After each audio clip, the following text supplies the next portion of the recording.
Hello વિદ્યાર્થી મિત્રો, chapter number 5 ચુંબકત્વ અને દ્રવ્યની અંદર આપણે ચુંબક વિશેના કેટલાક બેઝિક ખ્યાલ જોયા છે. આપણે સ્થિત વિદ્યુતશાસ્ત્ર અને ચુંબકત્વની સરખામણી કરી હતી. એના સૂત્રનો ઉપયોગ કરીને આપણે લાસ્ટ લેક્ચરની અંદર ઘણા બધા દાખલા જોયા હતા. દાખલાની રજૂઆત એકદમ સિમ્પલ છે. આ ચેપ્ટરના દરેક દાખલા સરળ સમજૂતીમાં છે. એક જ સરખી રીતે સૂત્ર યાદ રાખીને એને વ્યાખ્યાયિત કરી શકાય છે અને લખી શકાય છે. જેવી રીતે ચેપ્ટર નંબર 1 પ્રમાણે આપણે કોઈ બંધ પૃષ્ઠ માટે ગૌસનો નિયમ વિદ્યુત ક્ષેત્ર માટે લાગુ પાડેલો છે. તેવી જ રીતે કોઈ બંધ પૃષ્ઠ માટે ગૌસનો નિયમ ચુંબકત્વ માટે લાગુ પાડી શકાય છે. તો આજે આપણે શરૂઆત કરીએ ગૌસના નિયમથી. આજનો આપણો પહેલો પ્રશ્ન છે મિત્રો, ચુંબકત્વ માટે ગૌસનો નિયમ સમજાવો.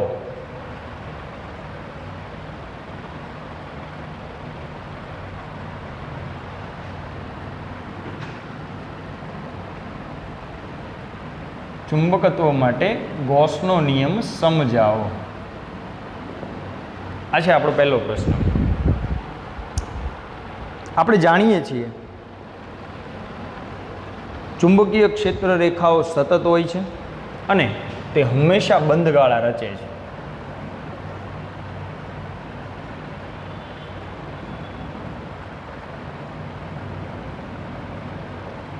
ચુંબકીય ક્ષેત્ર રેખાઓ સતત હોય છે અને તે હંમેશા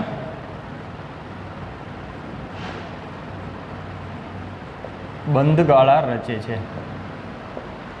સામાન્ય ગજિયા ચુંબકનું ચુંબકત્વ મિત્રો આપણે વાત કરીએ તો ગજિયા ચુંબકમાં ચુંબકીય ક્ષેત્ર રેખાઓ એનમાંથી બહાર નીકળીને નજીકના એસમાં અંત પામે અને બંધગાળો રચે.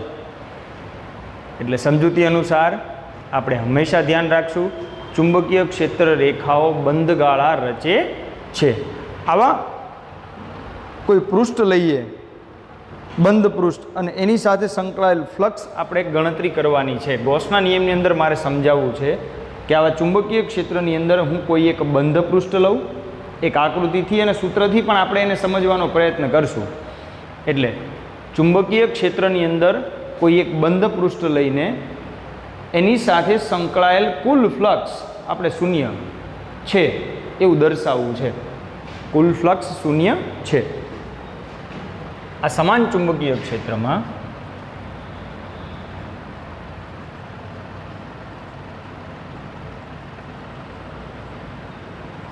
કોઈ બંધ પૃષ્ઠ લેતા, આ ચુંબકીય ક્ષેત્રમાં કોઈ બંધ પૃષ્ઠ લેતા તેની સાથે સંકળાયેલ ચુંબકીય ફ્લક્સ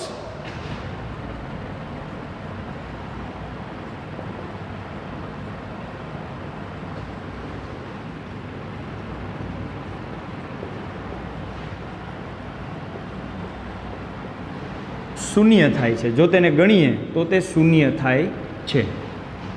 ચલો, એને સમજવા માટે આપણે એક નાનકડી આકૃતિ લઈશું.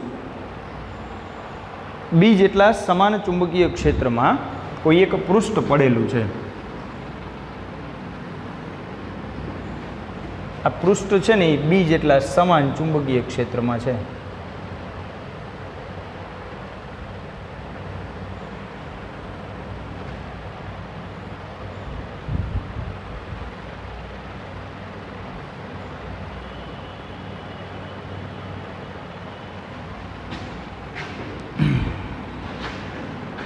આના પર ડેલ્ટા એસ જેટલો હું પૃષ્ઠખંડ લઉં છું. આ છે મારા ચુંબકીય ક્ષેત્ર બીની દિશા. ડેલ્ટા એસ પૃષ્ઠખંડ છે. ડેલ્ટા એસ પૃષ્ઠખંડ છે. એન કેપ એકમ સદિશ દર્શાવું હું.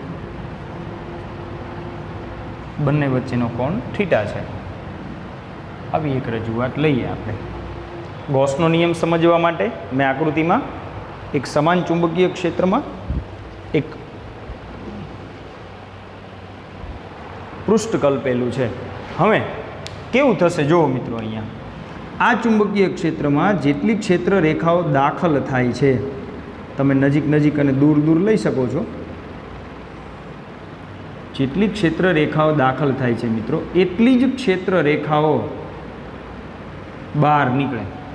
એટલે કોઈ પણ સમયે આપણે ફ્લક્સ એટલે વિદ્યુત ફ્લક્સ એટલે શું હતું તો કે આડછેદને લંબરૂપે પસાર થતી વિદ્યુત ક્ષેત્ર રેખાઓની સંખ્યાનું માપ, એને આપણે વિદ્યુત ફ્લક્સ કીધું. તો ચુંબકીય ફ્લક્સ શું હોય? આપેલા પૃષ્ઠને લંબરૂપે દાખલ થતી ચુંબકીય ક્ષેત્ર રેખાઓની સંખ્યાનું માપ. પરંતુ જેટલી ચુંબકીય ક્ષેત્ર રેખાઓ પૃષ્ઠમાં દાખલ થાય છે એટલી ને એટલી બહાર નીકળી જાય છે. આ બધી જ ક્ષેત્ર રેખાઓ બહાર નીકળી જાય છે. જુઓ, તમે જોઈ શકો છો અહીંયા જેટલી ક્ષેત્ર રેખાઓ પૃષ્ઠમાં દાખલ થાય છે એટલી બહાર નીકળી જાય છે.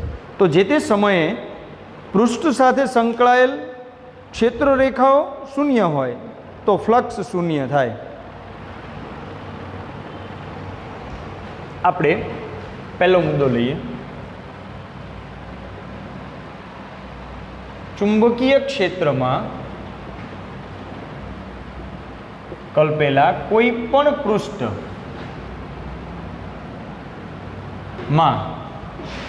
જેટલી ચુંબકીય ક્ષેત્ર રેખાઓ દાખલ થાય છે તેટલી જ બહાર નીકળે છે. તેથી જે તે સમયે આની સાથે સંકળાયેલ ક્ષેત્ર રેખાઓ મને શૂન્ય મળે એટલે ફ્લક્સ શૂન્ય મળે. તેથી તે બંધ પૃષ્ઠ સાથે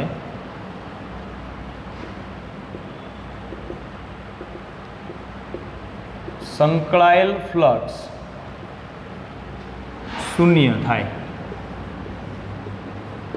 આપણે જે બંધ પૃષ્ઠ લઈ છીએ તેની સાથે સંકળાયેલ ફ્લક્સ શૂન્ય થશે.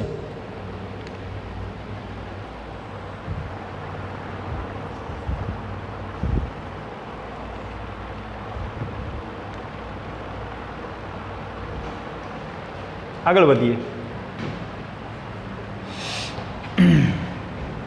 સરળતા ખાતર સમજવા માટે એક પૃષ્ઠ લઈશ, પૃષ્ઠ એસ. એ પૃષ્ઠ પર એક નાનકડો પૃષ્ઠખંડ લઈશ ડેલ્ટા એસ. આકૃતિમાં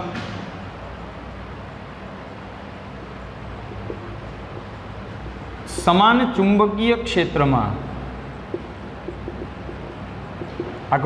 સમાન ચુંબકીય ક્ષેત્રમાં એક બંધ પૃષ્ઠ એસ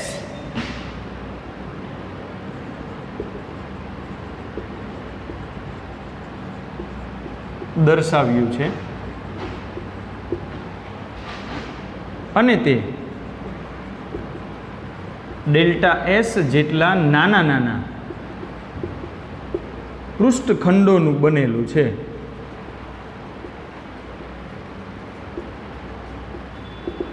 તેથી સૌથી પહેલી ગણતરી કરીએ. ડેલ્ટા એસ પૃષ્ઠખંડમાંથી બહાર નીકળતું flux delta phi is equal to B dot delta S આટલું મળે. આમાંથી બહાર નીકળતું flux delta phi is equal to B dot delta S આ પૃષ્ઠખંડને કારણે. તેથી સમગ્ર પૃષ્ઠને કારણે કુલ ફ્લક્સ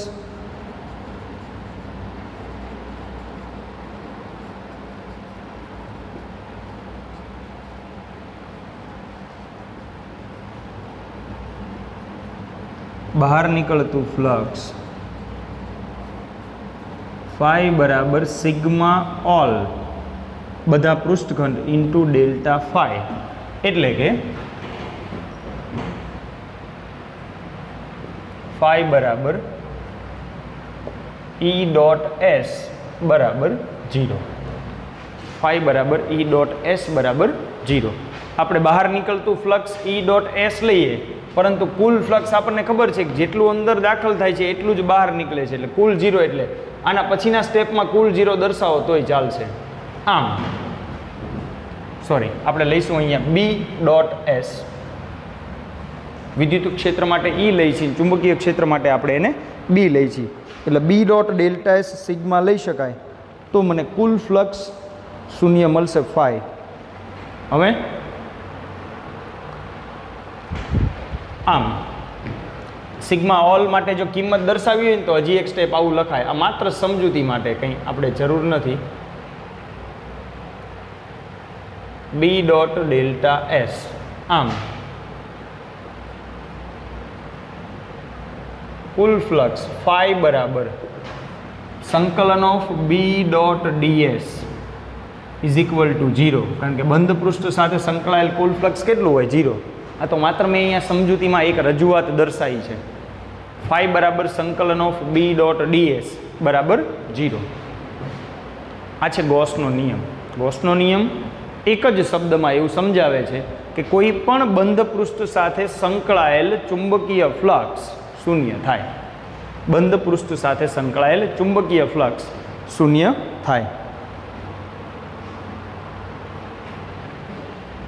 આમ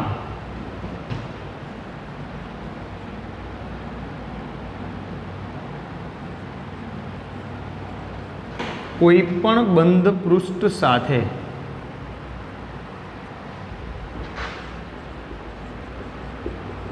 સંકળાયેલ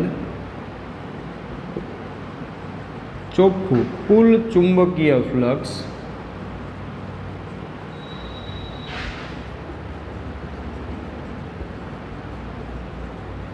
શૂન્ય હોય છે.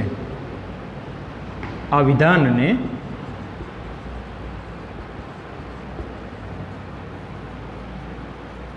ચુંબકત્વ માટે ગોસનો નિયમ કહે છે.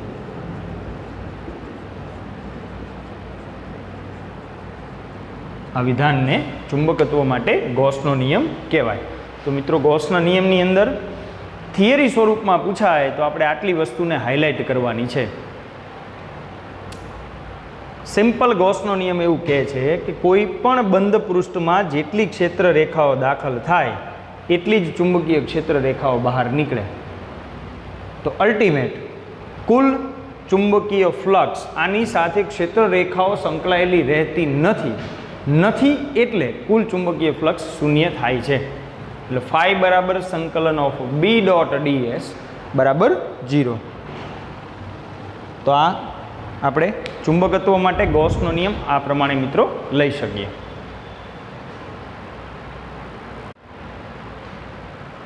આગળ વધીએ થિયરીમાં મિત્રો.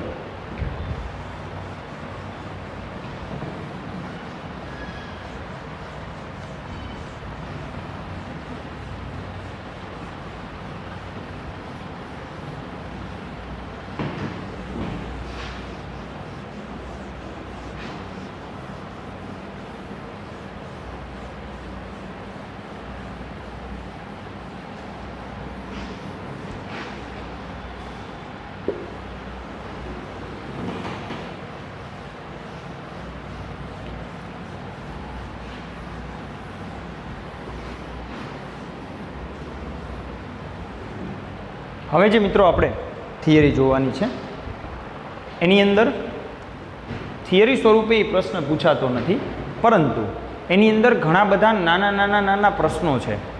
એ નાના પ્રશ્નો એમસીક્યુ સ્વરૂપે આપણે ધ્યાનમાં લેવાના છે.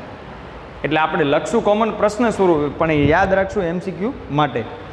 પૃથ્વીના ચુંબકત્વ વિશે નોંધ લખો. થિયરી પ્રશ્ન છે.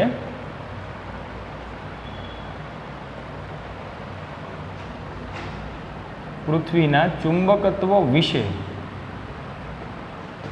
નોંધ લખો.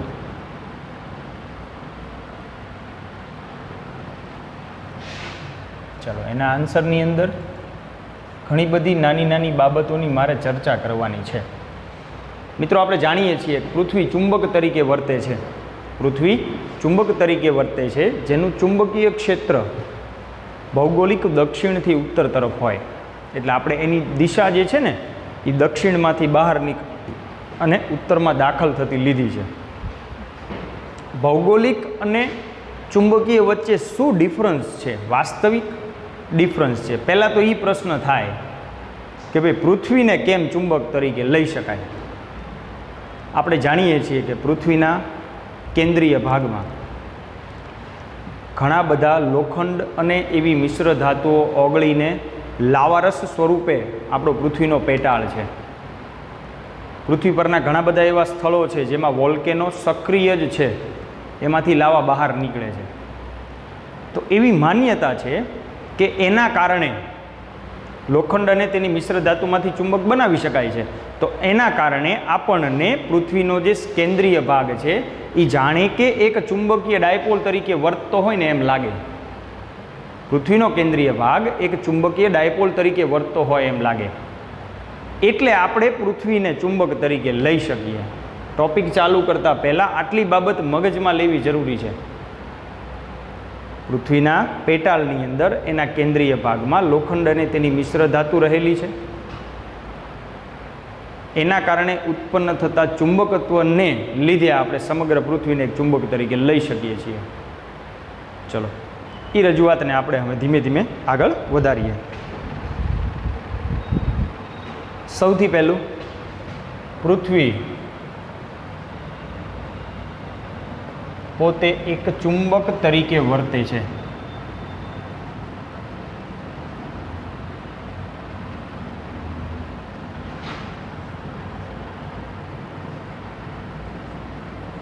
જેની ચુંબકીય ક્ષેત્ર રેખાઓ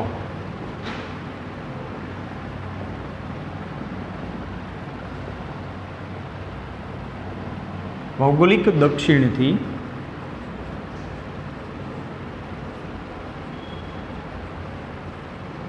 ઉત્તર તરફ હોય છે. ચલો, પૃથ્વીના ચુંબકત્વ વિશે આપણે પૃથ્વીના જુદા જુદા સ્થળોની વાત કરતા હોય તો પૃથ્વીના જુદા જુદા સ્થળોએ એના ચુંબકીય ક્ષેત્રનું મૂલ્ય મિત્રો જુદું જુદું હોય. એને સમજવા માટે એક આકૃતિ લઈશું આપણે.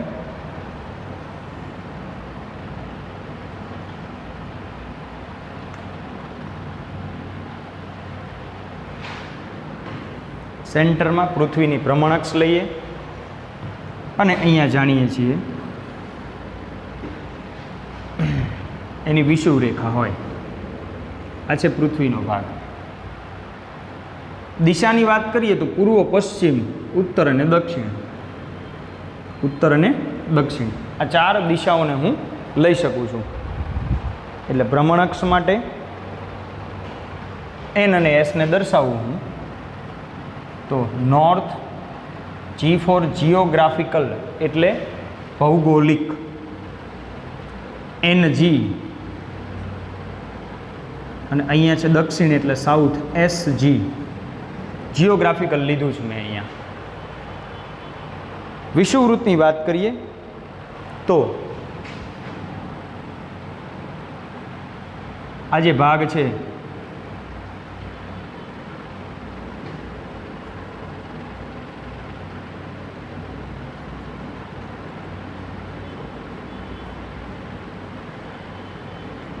ભૌગોલિક વિષુવવૃત્ત છે. આ પૃથ્વીનું ભૌગોલિક વિષુવવૃત્ત છે અને આ એની ભ્રમણઅક્ષ છે. આમાં મારે હવે ચુંબકને દર્શાવવું છે. તો હું પહેલાં તો ચુંબકીય વિષુવવૃત્ત અને ચુંબકીય અક્ષ દર્શાવીશ. મિત્રો, ભૌગોલિક અક્ષથી ચુંબકીય અક્ષ, ભૌગોલિક અક્ષથી ચુંબકીય અક્ષ 11.3 ડિગ્રી ઢળતી છે. આ પહેલો શબ્દ ધ્યાન રાખજો. બધા જ MCQ છે, પરફેક્ટ નથી. 11.3 અંશ ઢળતી છે. આને હું કહીશ NM, M ફોર મેગ્નેટિક એટલે ચુંબકીય. આને હું કહીશ SM, ઉત્તર અને દક્ષિણ. આને લંબ જો હું વિષુવરેખા લઉં તો મને આની આસપાસ એનું મેરિડિયન મળે. આગળ જતાં આપણે એની વિશેષ ચર્ચા કરશું.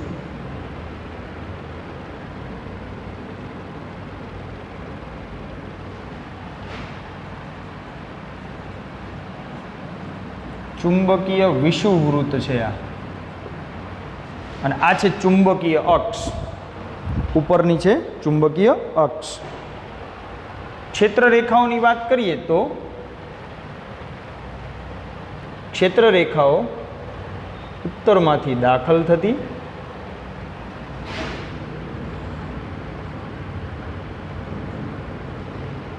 અને દક્ષિણમાંથી બહાર નીકળતી. આવી એક આકૃતિ આપણે પૃથ્વીના ચુંબકત્વની વાત કરતા હોય ને ત્યારે સંદર્ભ તરીકે હંમેશા ધ્યાનમાં રાખશું.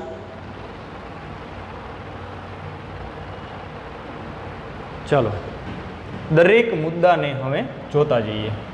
સૌથી પહેલું તો કે પૃથ્વી પરના જુદા જુદા સ્થળોએ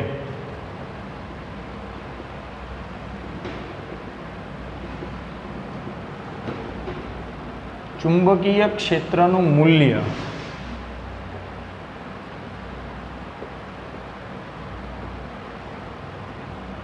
જુદું જુદું હોય છે. પૃથ્વી પરના જુદા જુદા સ્થળોએ ચુંબકીય ક્ષેત્રનું મૂલ્ય જુદું જુદું હોય છે. જો હું પૃથ્વીને ચુંબક તરીકે ગણતો હોય મિત્રો, તો એની સપાટી પર ચુંબકીય ક્ષેત્ર 10⁻5 ટેસ્લાના ક્રમનું પહેલો MCQ. પૃથ્વીની સપાટી પર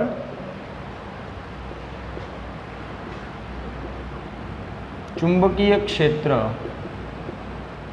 10⁻5 ટેસ્લાના ક્રમનું હોય છે. બરાબર ધ્યાન રાખજો, આ પહેલો MCQ છે.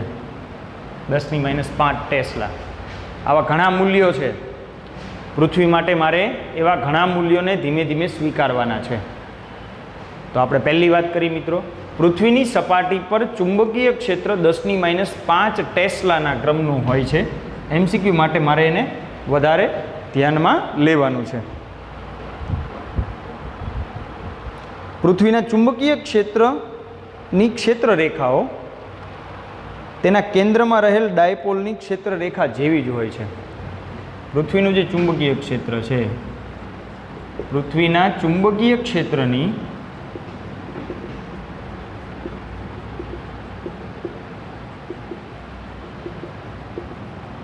તેના કેન્દ્રમાં રહેલ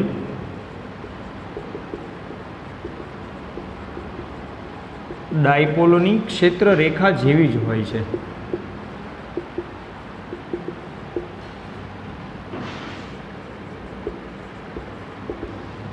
આપણે વાત કરીને કે ભાઈ પૃથ્વીના પેટાળમાં જે લોખંડ અને એની મિશ્ર ધાતુઓ રહેલી છે એના કારણે ચુંબકત્વ ઉત્પન્ન થાય છે.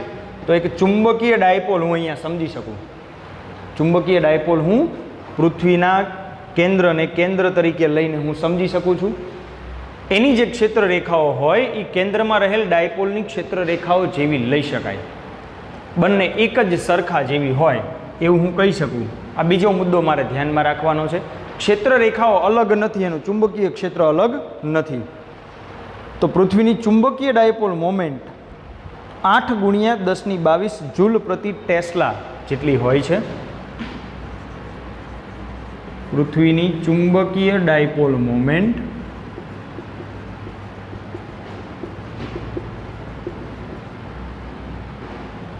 8×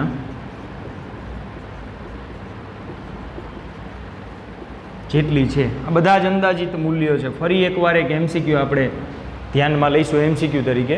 પૃથ્વીની ચુંબકીય ડાયપોલ મોમેન્ટ 8×1022 જૂલ પ્રતિ ટેસ્લા જેટલી હોય છે.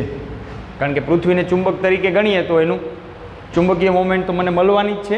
એ ચુંબકીય મોમેન્ટનું અંદાજિત મૂલ્ય 8×1022 જેટલું હોય છે. પૃથ્વીની ચુંબકીય અક્ષ ભ્રમણઅક્ષ સાથે તમે જુઓ છો કે ભાઈ આ ભ્રમણઅક્ષ છે.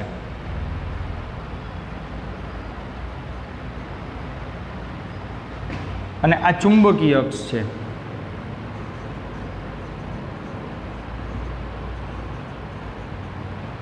પૃથ્વીની ચુંબકીય અક્ષ ભ્રમણઅક્ષ સાથે 11.3 ડિગ્રી 11.3 નમેલી છે.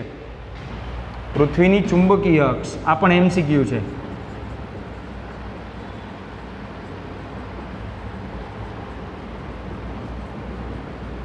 તેની ભ્રમણઅક્ષ સાથે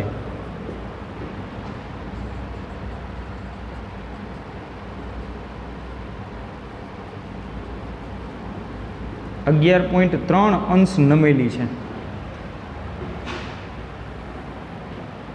11.3 અંશ નમેલી છે. ચાલો આગળ.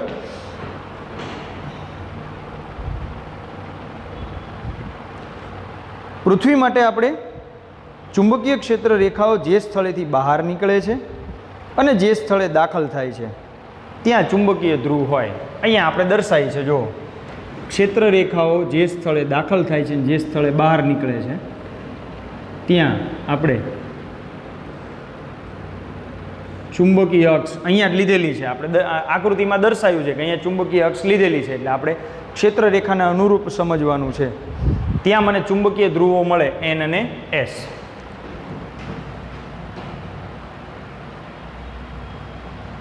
પૃથ્વીની ચુંબકીય ક્ષેત્ર રેખાઓ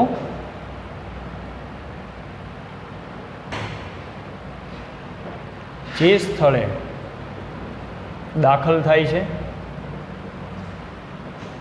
અને જે સ્થળે બહાર નીકળે છે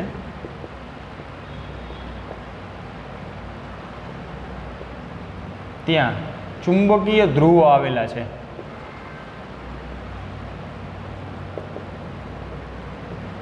ત્યાં ચુંબકીય ધ્રુવો આવેલા છે.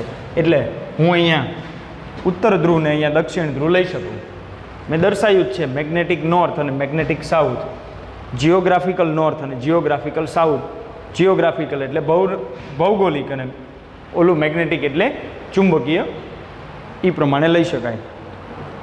ચલો હવે એ જે સ્થાન છે એમાં આપણે અક્ષાંશ અને રેખાંશ દર્શાવીએ.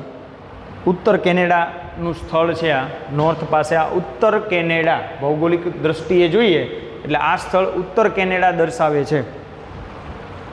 ચુંબકીય ઉત્તર ધ્રુવ 79.74 અંશ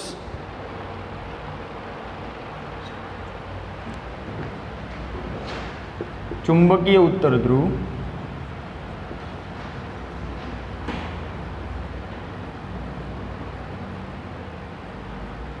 નોર્થ, અહીંયા આ ચુંબકીય ઉત્તર ધ્રુવ છે.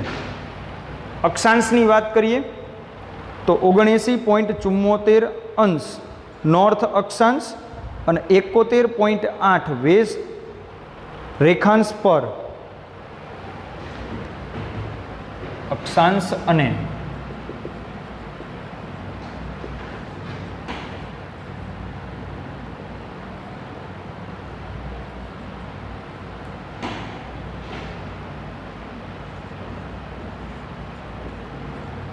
ઉત્તર કેનેડા પર આવેલ છે. એટલે વાસ્તવિક આપણે જ્યારે જિયોગ્રાફિકલ અને ચુંબકીયની વાત કરતા હોય ને ત્યારે હંમેશા ધ્યાનમાં લેવું કે પરફેક્ટ નથી. પરફેક્ટ નથી. આ 11.3 ડિગ્રી ઢળેલી છે. 11.3 વચ્ચે 2000 કિલોમીટરનો ફેર છે. હમણાં આપણે જોતા જઈએ ધીમે ધીમે. અક્ષાંશ અને રેખાંશ યાદ રહે તો રાખવાના, ન રહે તો કંઈ નહીં. અત્યાર સુધી એમસીક્યુમાં નથી પૂછાણા એકઈ વાર, પણ આપણને ટેક્સ્ટબુકની અંદર સ્ટાન્ડર્ડ કિંમતો આપેલી છે. એ કિંમતોને મેં ખાલી અહીંયા દર્શાવી છે કે ચુંબકીય ઉત્તર ધ્રુવ 79.74 નોર્થ અક્ષાંશ અને 71.8 વેસ્ટ રેખાંશ પર ઉત્તર કેનેડા પાસે આવેલ છે. દક્ષિણ ધ્રુવની વાત કરીએ તો 79.74 એસ અક્ષાંશ ચુંબકીય દક્ષિણ ધ્રુવ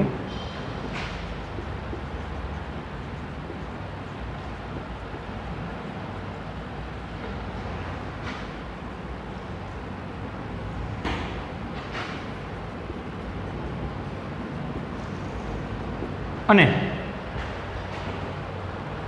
180.22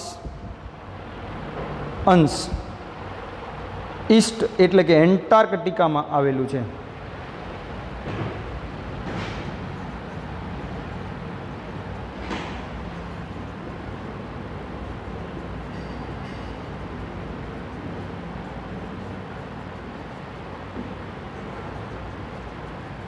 આ બંને વાક્યોના મૂલ્યો યાદ રહે તો રાખવાના, ન રહે તો કંઈ નહીં.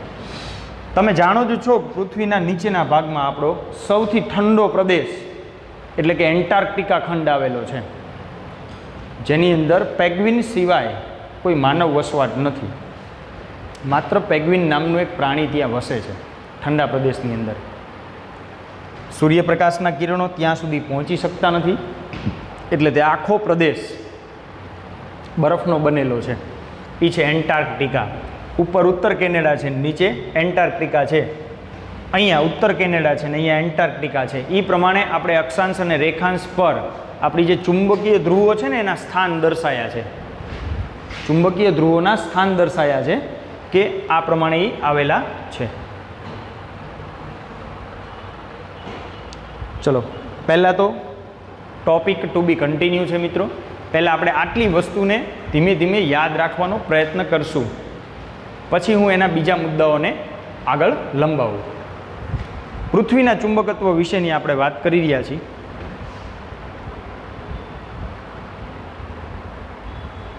ચલો આગળ વધીએ. આ બધા જ એમસીક્યુને તમારે ધીમે ધીમે યાદ રાખવાના છે.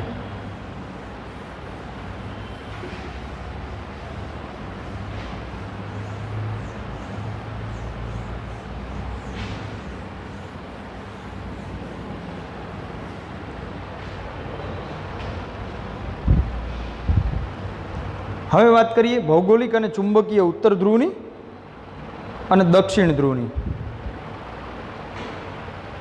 પૃથ્વીના ભૌગોલિક ઉત્તર ધ્રુવ પાસેના ચુંબકીય ધ્રુવને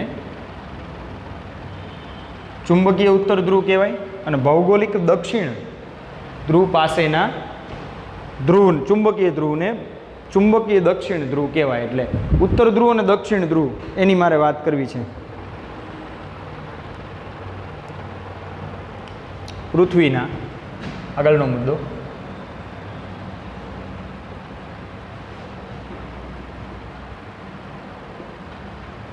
ભૌગોલિક ઉત્તર ધ્રુવ પાસેના ધ્રુવને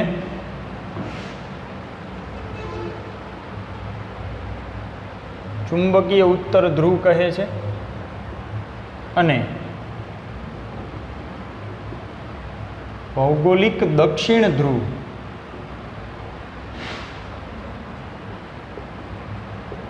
પાસેના ધ્રુવને ચુંબકીય દક્ષિણ ધ્રુવ કહે છે. આકૃતિમાં દર્શાવ્યું છે. આકૃતિમાં આપણે એને સ્પેસિફાઈડ કરેલું છે. ભાઈ ભૌગોલિક ઉત્તર ધ્રુવ પાસે ચુંબકીય ઉત્તર ધ્રુવ ને ભૌગોલિક દક્ષિણ ધ્રુવ પાસે ચુંબકીય દક્ષિણ ધ્રુવ મેં આકૃતિમાં દર્શાવ્યા છે. આ ભૌગોલિક અને ચુંબકીય ધ્રુવો વચ્ચેના અંતરની વાત કરીએ તો પૃથ્વીના આપણે એક એમસીક્યુ છે.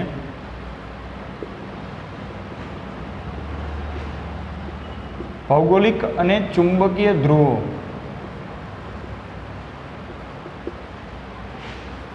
વચ્ચેનું અંતર આશરે 2000 કિલોમીટર જેટલું છે. આ એક એમસીક્યુ છે જેને આપણે ધ્યાનમાં લઈશું. ભૌગોલિક અને ચુંબકીય વચ્ચેનું અંતર આશરે 2000 કિલોમીટર જેટલું છે. કારણ કે આપણે જાણીએ છીએ કે પૃથ્વીની ત્રિજ્યા 6400 કિલોમીટર જેટલી છે. 6400 કિલોમીટર છે. તો એનો મને પરિઘ કેટલો મોટો મળે, કેટલો મોટો મળે તો આ બંને વચ્ચે ઢળતી અક્ષ લઈએ તો ચુંબકીય અક્ષ ભૌગોલિક અક્ષ કરતાં 11.3 ડિગ્રી ઢળતી છે. આ અક્ષની વાત છે. ફરીથી ચુંબકીય અક્ષ ભૌગોલિક અક્ષ કરતાં 11.3 ડિગ્રી ઢળતી છે અને આ ભૌગોલિક અને ચુંબકીય ધ્રુવો વચ્ચેનું અંતર આશરે 2000 કિલોમીટર જેટલું હોય છે.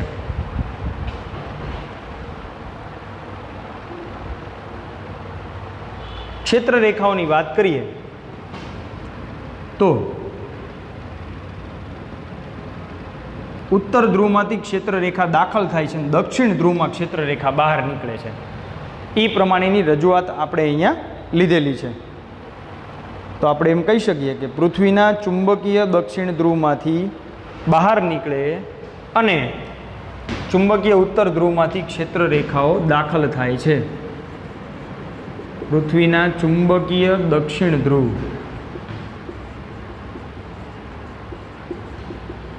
માંથી ક્ષેત્ર રેખાઓ બહાર નીકળે છે અને ચુંબકીય ઉત્તર ધ્રુવમાં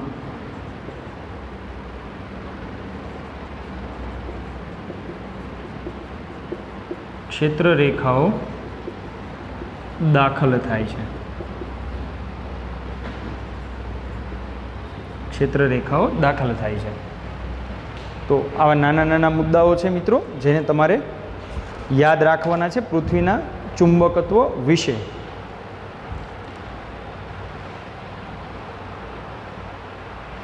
એક વિસંગતતા છે. વિસંગતતા એવી છે કે આપણે જે ચુંબકીય ઉત્તર ધ્રુવ લીધો છે એ વાસ્તવમાં જો હું અહીંયા એક બાર મેગ્નેટ દોરી નાખું, ગજિયો ચુંબક, તો ગજિયા ચુંબકની ડાયપોલનો દક્ષિણ ધ્રુવ એ ઉત્તર ધ્રુવ, દક્ષિણ ધ્રુવ એ ઉત્તર ધ્રુવ તરીકે વર્તે. કારણ કે ઉત્તર અને દક્ષિણ વચ્ચે આકર્ષણ બળ લાગે. એટલે સ્થિર ગોઠવાય ને ત્યારે વાસ્તવિક પરિસ્થિતિ એવી હોય. એક વાક્ય લખું છું મારે છેલ્લું. વાસ્તવમાં ચુંબકીય ઉત્તર ધ્રુવ એ વાસ્તવમાં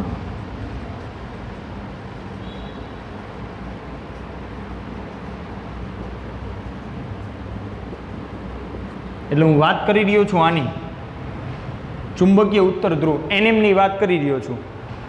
ચુંબકીય ડાયપોલના દક્ષિણ ધ્રુવ તરીકે, ચુંબકીય ડાયપોલના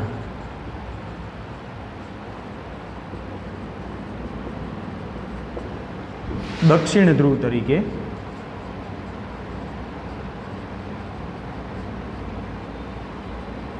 અને ચુંબકીય દક્ષિણ ધ્રુવ એ ચુંબકીય ડાયપોલના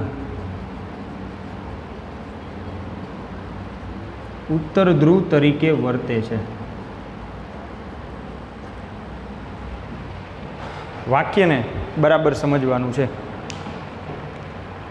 જો આ ચુંબકીય ઉત્તર ધ્રુવના ચુંબકીય દક્ષિણ ધ્રુવ છે, પણ જો હું આને કેન્દ્ર રાખીને એક ચુંબકીય ડાયપોલ અહીંયા મૂકું તો એ ડાયપોલ જો આ ચુંબકીય અક્ષ ઉપર સ્થિર થતી હોય, એ ડાયપોલ ચુંબકીય અક્ષ પર સ્થિર થતી હોય તો ડાયપોલનો દક્ષિણ ધ્રુવ એના અક્ષના ચુંબકીય ધ્રુવને આકર્ષે તો જ સ્થિર થાય. એટલે આજે વિસંગતતા છે, ક્ષેત્ર રેખાઓમાં વિસંગતતા છે. ગજિયા ચુંબકની વાત કરીએ, હું જેની અહીંયા વાત કરી રહ્યો છું એ જ ગજિયા ચુંબકની વાત કરીએ તો ગજિયા ચુંબક માટે એના ડાયપોલની વાત કરીએ તો ચુંબકીય ક્ષેત્ર રેખાઓ ઉત્તરમાંથી બહાર નીકળીને દક્ષિણમાં દાખલ થાય. જ્યારે પૃથ્વીના ચુંબકત્વની વાત કરીએ તો ચુંબકીય ક્ષેત્ર રેખાઓ દક્ષિણમાંથી બહાર નીકળીને ઉત્તરમાં દાખલ થાય. વિસંગતતા છે. શું કામ વિસંગતતા છે? બરાબર સમજજો. શું કામ વિસંગતતા છે? જો અહીંયા હું એક ગજિયો ચુંબક મૂકું તો એની ડાયપોલ આ દિશામાં ક્યારે સ્થિર થાય? તો કે આકર્ષણ બળ લાગે ત્યારે. પૃથ્વી ચુંબક છે, એક ડાયપોલને હું અહીંયા મુક્ત પરિભ્રમણ કરાવું અહીંયા આ જ અક્ષ પર, તો ડાયપોલ જ્યારે આ અક્ષ ઉપર સ્થિર થશે ત્યારે એનો દક્ષિણ ભાગ ચુંબકીય ઉત્તર તરફ સ્થિર થશે અને એનો ઉત્તર ભાગ દક્ષિણ તરફ સ્થિર થશે. એટલે કે આકર્ષણ બળને કારણે એ સ્થિર થશે. એટલે હંમેશા આ બે શબ્દની વિસંગતતા ચુંબકમાં કાયમ રહેશે. સમજવા માટે વાસ્તવિકતા એવી છે કે પૃથ્વી ચુંબક તરીકે વર્તતી હોય તો ચુંબકીય ક્ષેત્ર રેખાઓ દક્ષિણમાંથી બહાર નીકળીને ઉત્તરમાં દાખલ થાય. એટલે ચુંબકીય ક્ષેત્ર રેખાઓ ભૌગોલિક દક્ષિણથી ઉત્તર તરફ હોય, જ્યારે ગજિયા ચુંબકમાં ચુંબકીય ક્ષેત્ર રેખાઓ ઉત્તરથી દક્ષિણ તરફ હોય. એનું કારણ આ છે, એટલે આ વાક્ય લખ્યું છે. ચુંબકીય ઉત્તર ધ્રુવ ચુંબકીય ડાયપોલના દક્ષિણ ધ્રુવ તરીકે અને ચુંબકીય દક્ષિણ ધ્રુવ ચુંબકીય ડાયપોલના ઉત્તર ધ્રુવ તરીકે વર્તે છે. એટલે ક્ષેત્ર રેખાઓની આપણને વિસંગતતા જોવા મળે છે. આ પ્રમાણે મિત્રો આપણે અહીંયા જે રજૂઆત જોઈ છે એમાં પૃથ્વીના ચુંબકત્વ વિશે કેટલાક ખ્યાલ લીધા. બધા જ મુદ્દા આપણે બરાબર યાદ રાખવા છે. બધા જ મુદ્દાને આપણે બરાબર યાદ રાખવા છે અને આ આકૃતિથી એને સમજવું છે. હજી આની અંદર મારે એના મેરિડિયન વ્યાખ્યાયિત કરવા છે, મારે એનો નમન કોણ વ્યાખ્યાયિત કરવો છે, આના પછીનો ટોપિક છે. તો આજના વિડીયોની અંદર સર્વપ્રથમ તમારે વિદ્યાર્થી મિત્રો આજના આપણે બે મુખ્ય મુદ્દા, એમાં સૌથી વધારે ઇમ્પોર્ટન્ટ પાર્ટ છે આના દરેક નાના નાના પ્રશ્નોને મારે ધ્યાનમાં રાખવા છે. પૃથ્વીનું ચુંબકીય ક્ષેત્ર 10⁻5 ટેસ્લાના ક્રમનું, 8 × 10⁻22 જૂલ પ્રતિ ટેસ્લાના ક્રમનું મેગ્નેટિક મોમેન્ટ છે. અક્ષાંશ રેખાંશની આપણે વાત કરી છે, ક્ષેત્ર રેખાઓની વાત કરી છે. એના પછી 11.3 ડિગ્રી ચુંબકીય અક્ષ ભૌગોલિક અક્ષથી ઢળતી હોય છે. એ અંતર આશરે 2000 કિલોમીટર જેટલું હોય છે. અને વાસ્તવમાં આપણે ક્ષેત્ર રેખાઓની દિશાની વિસંગતતા લીધેલી છે. એ વિસંગતતાનું કારણ, નહીતર શું થાય, ઉત્તર ઉત્તર વચ્ચે અપાકર્ષણ લાગે, દક્ષિણ દક્ષિણ વચ્ચે અપાકર્ષણ લાગે. તો અપાકર્ષણ બળને કારણે હું અહીંયા સ્થિર ડાયપોલને સ્થિર ભ્રમણઅક્ષ ઉપર ગોઠવી શકું નહીં. આ એક વિસંગતતાને કારણે આપણે યાદચ્છિક રીતે ક્ષેત્ર રેખાઓની દિશા આમ સમજેલ છે, જે તમારે ધ્યાનમાં લેવાની છે. તો આજના લેક્ચરની અંદર મિત્રો આટલું તમારે યાદ રાખવાનું છે, વ્યવસ્થિત તૈયાર કરવાનું છે. હવે પછીની રજૂઆત આપણે નેક્સ્ટ લેક્ચરમાં જોઈશું. Thank you.